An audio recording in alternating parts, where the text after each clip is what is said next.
जय हिंद दोस्तों। आज हम इस वीडियो में देखेंगे कि डिपार्टमेंटल अकाउंट्स क्या होता है और उसका पूरा कॉन्सेप्ट हम इस वीडियो में क्लियर कर देंगे। तो चलिए शुरू करते हैं।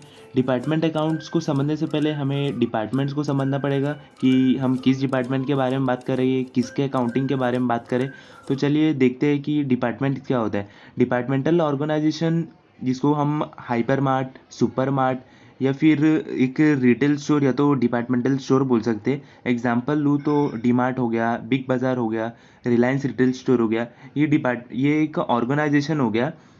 इसके अंदर अलग अलग डिपार्टमेंट्स आते हैं। जैसे कि यहाँ पे मैं कुछ एग्जांपल से बताता हूँ आपको। Pack food department, beauty product department, stationery department, grocery department, dairy and fish product department. इसके अलावा और भी बहुत सारे डिपार्टमेंट होते हैं। तो इस डिपार्टमेंट से क्या होता है, ऑर्गेनाइजेशन का सारे काम कुछ कुछ हिस्सों में बढ़ जाता है। इससे ऑर्गेनाइजेशन एकदम अच्छे से परफॉर्म कर सकती है, अपने एकदम इफ़िशिएंट वे में परफॉर्म कर सकते हैं। तो ये डिपार्टमेंट का काम क्या होता है, अपने स्टॉक को बराबर से ऑर्डर करना, उसको मेंटेन करना, उसको कस्टमर के सामने एकदम अच्छे से प्रेजेंट करना ताकि उनका सेल बढ़े और उस डिपार्टमेंट का प्रॉफिट बढ़े, ताकि पूरे ऑर्गेनाइजेशन का प्रॉफिट बढ़े। अब आगे हम देखेंगे कि डिपार्टमेंटल अकाउंटिंग के क्या क्या एडवांटेजेस हैं। तो चलिए देखते हैं। ये बहुत ही सिंपल है, इसे एक एक बार रीड कर लेते हैं। फर्स्ट है, it provide an idea about the affairs of each department. Second, it help to evaluate the performance of each department. Third, it help to reward the departmental manager and staff on the basis of the performance. जैसा कि हम second में पढ़ा कि अलग अलग department के performance को वो इवेल्युएट करता है कि कौन सा सबसे बेटर है। वैसे ये थर्ड में है कि जो डिपार्टमेंट सबसे अच्छा परफॉर्म कर रहा है उसके मैनेजर को और उसके स्टाफ को रिवॉर्ड देना ताकि वो और अच्छा परफॉर्म कर सके। फोर्थ है, it facilitates control over the working of each department. Fifth है, it help to compare the result of one department with those of other department. मतलब हम कंपेयर कर सकते हैं प्रॉफिट को एक डिपार्टमेंट के दूसरे डिपार्टमेंट से, सेल को कंपेयर कर सकते हैं, वो लोग के ट्रेडिंग रिजल्ट को कंपेयर कर सकते हैं। अब सिक्स्थ है, it help the management to formulate the right business policies for the various department. जैसा कि एक ही पॉलिसी हर डिपार्टमेंट के लिए सूट नहीं हो सकता है, इसलिए अलग अलग पॉलिसी हम बना सकते हैं अलग अलग डिपार्टमेंट के हिसाब से। फिर सेवेंथ है, it will help in the preparation of departmental budget. ये हेल्प करता है डिपार्टमेंटल बजट प्रिपेयर करने में। Eighth, it help to calculate stock turnover ratio of each department. Departmental accounting help करता है हमें स्टॉक टर्नओवर रेशियो कैलकुलेट करने के लिए। अब हम आगे देखेंगे मेथड्स ऑफ डिपार्टमेंटल अकाउंटिंग, यानी किस किस मेथड में हम डिपार्टमेंटल अकाउंटिंग प्रिपेयर करते हैं। इसके दो मेथड होते हैं। पहला है, accounts of all department are kept in one book only, यानी कि सारे डिपार्टमेंट का अकाउंट्स एक बुक में मेंटेन करें। दूसरा है, separate set of book are keep for each department, अलग अलग डिपार्टमेंट के लिए अलग अलग बुक मेंटेन करें। चलिए इसे और डीप में देखते हैं। पहला वाला में क्या होता है, income and expenditure of department is separately recorded in subsidiary book. मतलब जो इनकम और एक्सपेंडिचर है डिपार्टमेंट के, वो अलग अलग रिकॉर्ड करेंगे हम सब्सिडरी बुक में, और उसके बाद उसको एक्यूमुलेटेड कर देंगे under separate heads in a ledger. उसके बाद इसे दोनों तरीके से कर सकते हैं, having columnar subsidiary book and having columnar ledger. अभी इस दूसरे वाले को डीप में देख लेते हैं। Each department maintains separate books including complete stock account of goods received from or transferred to other department or as a sales। यानी कि हर डिपार्टमेंट एक सेपरेट बुक मेंटेन करता है जिसमें कि कंप्लीट रिकॉर्ड होता है स्टॉक का, जो कि किसी डिपार्टमेंट से रिसीव हुआ है या किसी डिपार्टमेंट को ट्रांसफ़र हुआ है, और जो जो गुड्स जो बेचा है वो तीनों। फिर common expenses need to be allocate to determine profitability, यानी कि एक्सपेंसेस को उसके बेस ऑफ एलोकेशन पे एकदम बराबर बांट। तो यहाँ पे हमारा method of keeping departmental accounting खत्म होता है। अब इसके आगे हम देखेंगे allocation of common expenditure among different department. तो चलिए शुरू करते हैं। Allocation of expenditure among department, expenditure को डिपार्टमेंट में कैसे एलोकेट करते हैं। तो ये दो टाइप है। पहला है individual identifiable expenses. Expenses incurred specially for a particular department are charge directly to their to. जिस डिपार्टमेंट से एक्सपेंसेस हुआ है उससे उसको ही डायरेक्टली चार्ज करो वो। Insurance charges of stock held by the department. Insurance charge of stock held by the department, मतलब कि जो इंश्योरेंस चार्ज रहेगा स्टॉक का, जिस डिपार्टमेंट ने उस स्टॉक को होल्ड किया है वो डायरेक्टली पे करेगा। ये एक एग्जांपल है। Common expenses, expenses which can not be distributed among department are transfer to P&L account. Expenses जो कि डिस्ट्रीब्यूट नहीं कर सकते हैं डिपार्टमेंट के बीच में उसको ट्रांसफ़र करते हैं P&L अकाउंट में। इसका एग्जांपल मैं दूँ तो वो हो जाएगा interest on loan, profit and loss on sales of investment,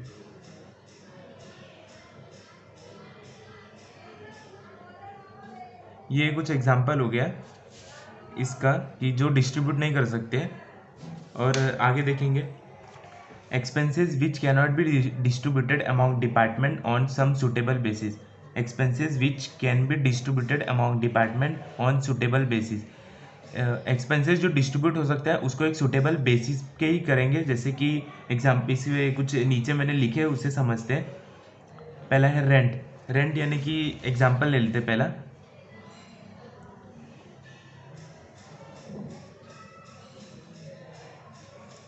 ये मेरा डिपार्टमेंट ऑर्गेनाइजेशन है और इसके अंदर 4 डिपार्टमेंट है, A, B, C, D।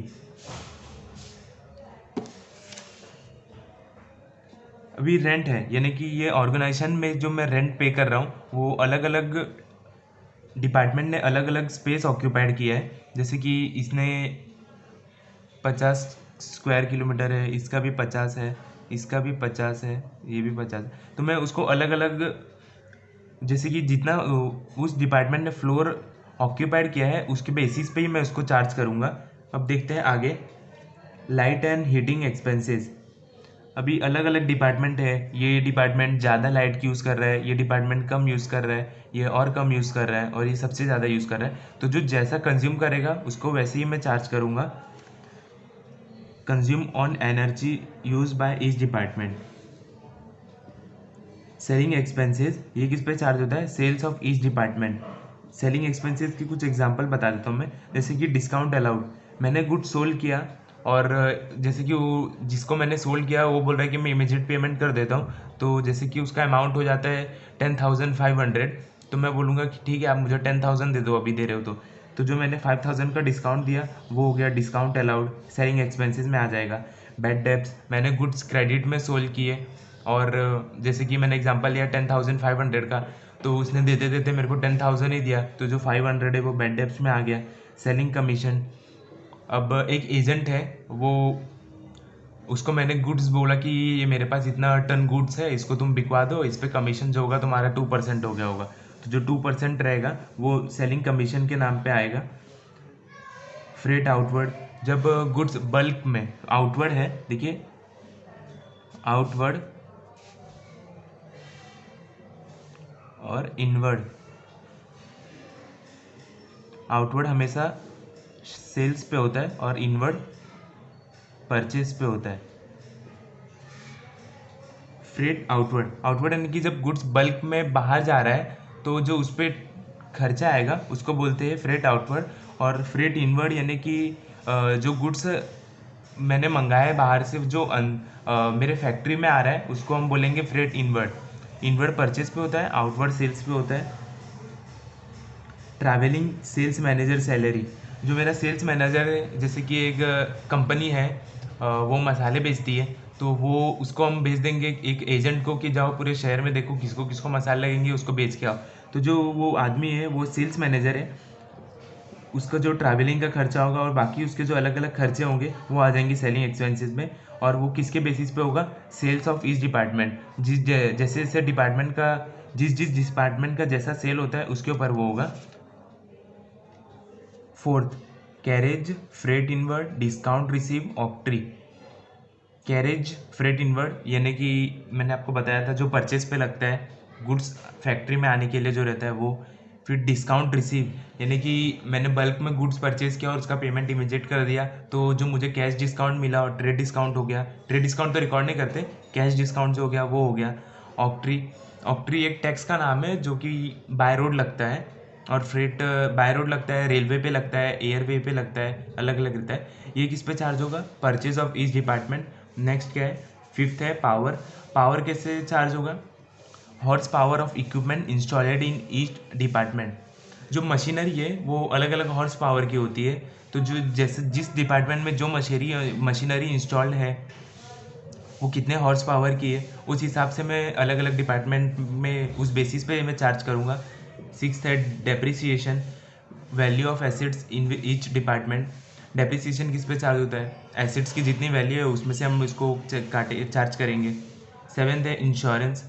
Insurance यहाँ पे मैंने 3 हिस्सों में किया है। पहला है एसिड्स। एसिड्स का इंश्योरेंस एसिड्स की वैल्यू पे होगा, value of acids in each department. Stock का भी स्टॉक की वैल्यू पे होगा, value of stock in each department. Workman compensation, ये भी एक टाइप का इंश्योरेंस ही है।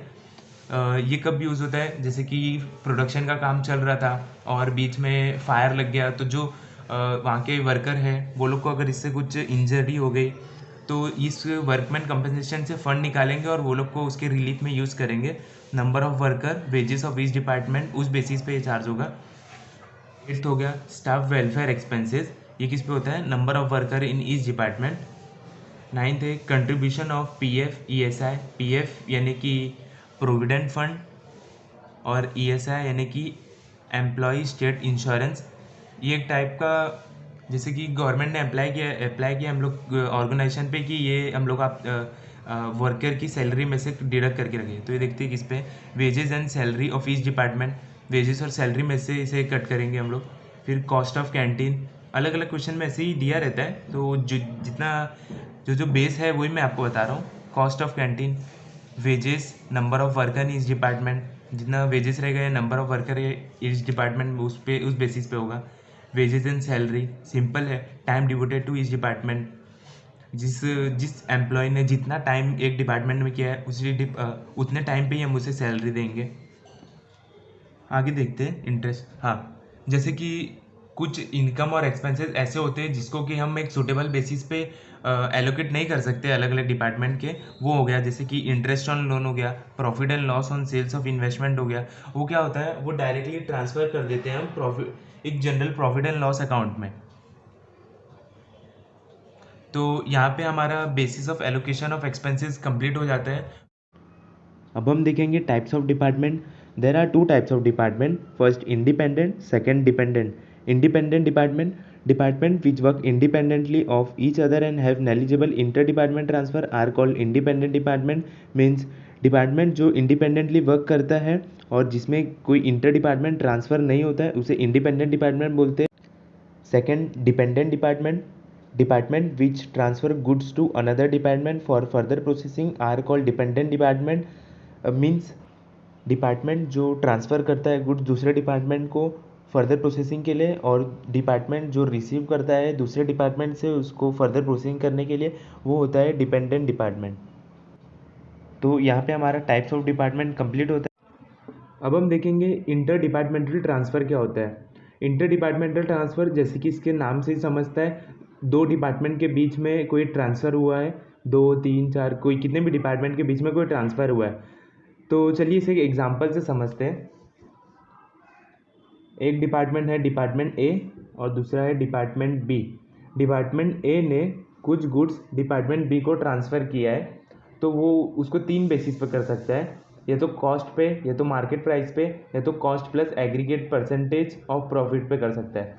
चलिए ये पहले देख लेते हैं ये क्या है। Goods and service may be charge by one department to another department usually on either of following 3 basis. पहला कॉस्ट, दूसरा मार्केट प्राइस, तीसरा cost plus aggregate percentage of profit. Cost पे होगा तो उसमें कोई भी अनरियलाइज प्रॉफिट नहीं रहेगा। दूसरा मार्केट प्राइस पे रहेगा तो 2 कंडीशन होती है। पहला कॉस्ट जब ज़्यादा हो मार्केट प्राइस से तो कोई अनरियलाइज प्रॉफिट नहीं रहेगा, और दूसरा जब कॉस्ट कम हो मार्केट प्राइस से, यानी कि मार्केट प्राइस ज़्यादा हो तो उसमें एक प्रॉफिट का हिस्सा आ जाएगा जो कि किसी और पूरे ओवरऑल ऑर्गेनाइजेशन ने नहीं कमाया है, वो खाली डिपार्टमेंट ए ने कमाया है डिपार्टमेंट बी से। चलिए आगे देखते हैं। Cost plus aggregate percentage of profit. Cost plus aggregate percentage यानी कि कॉस्ट रहेगा, जैसे कि ये जो गुड्स ट्रांसफ़र किया है वो हो गया 10,000 का, और एग्रीगेट परसेंटेज ऑफ प्रॉफिट है 10%। मतलब ये तय हुआ है कि हम अगर गुड सर्विस जो है आपको ट्रांसफ़र करेंगे तो वो 10% प्रॉफिट चार्ज करने के बाद ही करेंगे। तो ये हो जाएगा 10,100 का, ठीक है। तो ये हो गया cost plus agreed percentage of profit. और ये भी रहेगा तो इसमें से हमें एलिमिनेशन ऑफ अनरियलाइज्ड प्रॉफिट करना पड़ेगा, जो कि प्रॉफिट एंड लॉस अकाउंट को डेबिट करके और स्टॉक रिजर्व को क्रेडिट करके मिलता है। अब देखेंगे कि स्टॉक रिजर्व क्या होता है। स्टॉक रिजर्व कभी भी किस पे चार्ज होता है, ये अनसोल्ड गुड्स पे ही निकाला जाता है। स्टॉक रिजर्व क्या है, चलिए पहले इसका डेफिनेशन पढ़ लेते हैं। Stock reserve is the profit which is not realised by organisation as a whole. Stock reserve is the profit which is not realised by the organisation as a whole, पूरे organisation का नहीं है। But when one department transfer goods to another department at invoice price. Invoice price क्या होता है, जैसे कि जो कॉस्ट है उससे थोड़ा सा ज़्यादा जो चार्ज किया जाता है वो हो गया invoice price. Transferor department will book profit, इसका प्रॉफिट हो जाएगा। That does not means that whole organisation has realise profit. इसका मतलब ये नहीं होता कि पूरा ऑर्गेनाइजेशन जो है, ये ऑर्गेनाइजेशन इसने प्रॉफिट कमाया है, वो खाली डिपार्टमेंट ए ने प्रॉफिट कमाया डिपार्टमेंट बी से, और डिपार्टमेंट ए का फ़ायदा हो रहा है। तो चलिए देखते हैं इसे एग्जाम्पल की मदद से। अगर डिपार्टमेंट ए है और डिपार्टमेंट बी, इसने इसको गुड ट्रांसफ़र किया 10,000 का, ये डिपार्टमेंट ए और डिपार्टमेंट बी, इसने 10,000 का गुड ट्रांसफ़र किया 100 रुपये प्रॉफिट चार्ज करके, और इसने 10,000 का गुड्स रिसीव किया 100 रुपये एक्स्ट्रा देके। यानी कि इसका तो कॉस्ट 10,100 ही आ रहा है इसका कॉस्ट। और इसमें से इसने at the end of year आधा माल बेच दिया, यानी कि 5,050 का इसने गुड्स बेच दिया, तो गुड्स बचा 5,050 का। तो हम जो स्टॉक रिजर्व बनाएंगे वो अनसोल्ड गुड्स पे बनाएंगे, ना कि सोल्ड पे, ठीक है। अभी जब इसने इस गुड्स को बेचा है, यानी कि इसने कम से कम इतना तो अर्न कर ही लिया है कि वो उसका कॉस्ट पे कर सके, और जो बचा है उस पर हम बनाएंगे स्टॉक रिजर्व। स्टॉक रिजर्व कैसे बनता है, उसकी जनरल एंट्री भी होती है, general entry.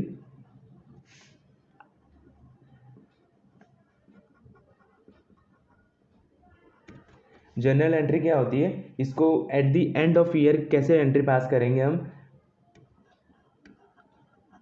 Profit and loss account debit करेंगे किससे, स्टॉक रिजर्व से, to stock reserve.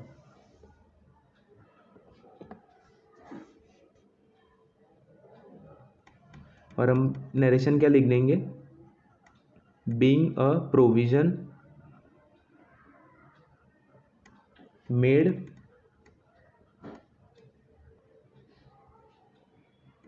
For unrealised profit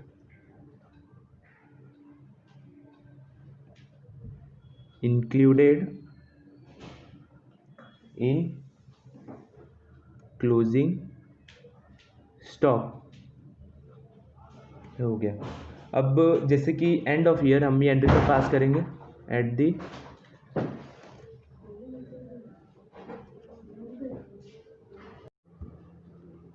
ये होता है एट दी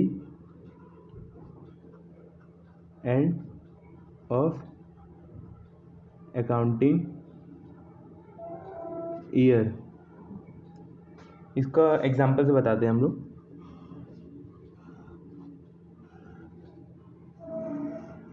ये हमारा trading and profit and loss account कुछ ऐसे ही बनता है ना, ये हो गया। तो यहाँ पे आ जाता है ओपनिंग स्टॉक और परचेज, यहाँ पे आ जाता है सेल्स और क्लोजिंग स्टॉक ये इसका अमाउंट यहाँ आ जाता है, अमाउंट, ये अमाउंट, यहाँ पे इसका अमाउंट आ जाता है, और ये क्लोजिंग स्टॉक यहाँ पे आ जाता है, यहाँ से माइनस होके फिर से यहाँ ग्रॉस प्रॉफिट में आ जाता है, वो ग्रॉस प्रॉफिट में तो ये आ जाता है। तो यहाँ पे क्या है, ये देखिए, profit and loss account debit to stock reserve account. Profit and loss account जो कि ये है वो डेबिट होगा टू स्टॉक रिजर्व।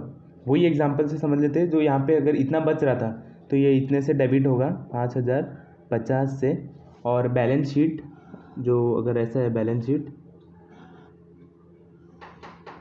ये हो गया लायबिलिटी का साइड और ये एसेट्स, तो एसेट्स की साइड में स्टॉक में जो कि क्लोजिंग स्टॉक प्लस होता है और ये माइनस हो जाएगा स्टॉक रिजर्व।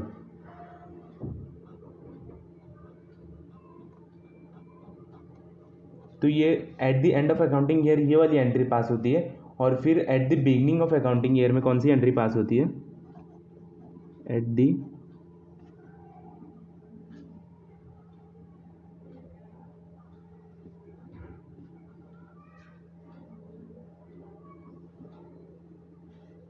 ईयर एंट्री कौन सी पास होती है, वो होती है स्टॉक रिजर्व अकाउंट डेबिट होता है to profit and loss account.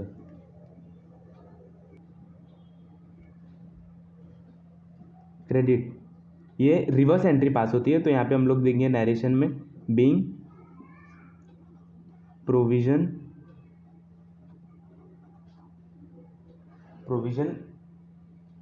For unrealised profit reserve reverse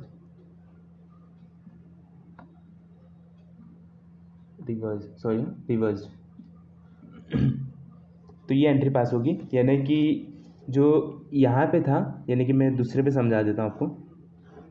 ये सीधा मैंने पीएनएल अकाउंट बनाया है, पीएनएल अकाउंट में जो यहाँ पे दिख रहा था तो वो मैं क्या कर दूंगा, यहाँ पे लिख दूंगा बाय स्टॉक रिजर्व। यहाँ पे जो अमाउंट रहेगा 5050 रुपये का, और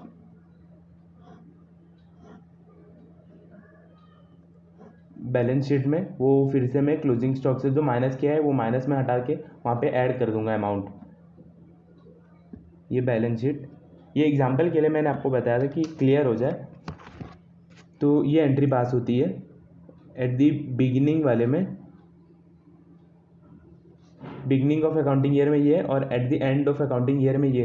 क्योंकि जो प्रॉफिट होता है वो पूरे ऑर्गेनाइजेशन का नहीं होता है, वो क्या होता है कि डी ने कमाया है बी से, तो डी का ही प्रॉफिट हुआ। अगर ये गुड्स बिक जाता, जो 5050 का गुड्स पूरा बिक जाता, तो क्या होता, इसने डिपार्टमेंट ए ने इससे 100 रुपये कमाया है, और अगर इसने ये 10,100 के गुड्स को 10,050 में बेच देता तो इसने भी 50 रुपये कमाए उसमें। इसका कॉस्ट समझ लो 10,100 है, तो इसने 50 कमाया, इसने 100 कमाया, यानी कि टोटल ऑर्गेनाइजेशन ने 150 रुपये उस चीज़ में कमा लिए। तो ये हो जाता है। और अगर जब इसने नहीं बेचा है तो AS1 में क्या रहता है कि जो हमारा अनरियलाइज प्रॉफिट होता है वो सबको हटा के हम लोग को बैलेंस शीट इशू करना पड़ता है, तो उसी के लिए ये स्टॉक रिजर्व बनता है। आशा करता हूँ कि आपको सब समझ में आया होगा। अगर कोई डाउट हो तो आप मुझे कमेंट में पूछ सकते हैं। आप मेरे वीडियो को लाइक कीजिए, चैनल को सब्सक्राइब कीजिए। आपका धन्यवाद।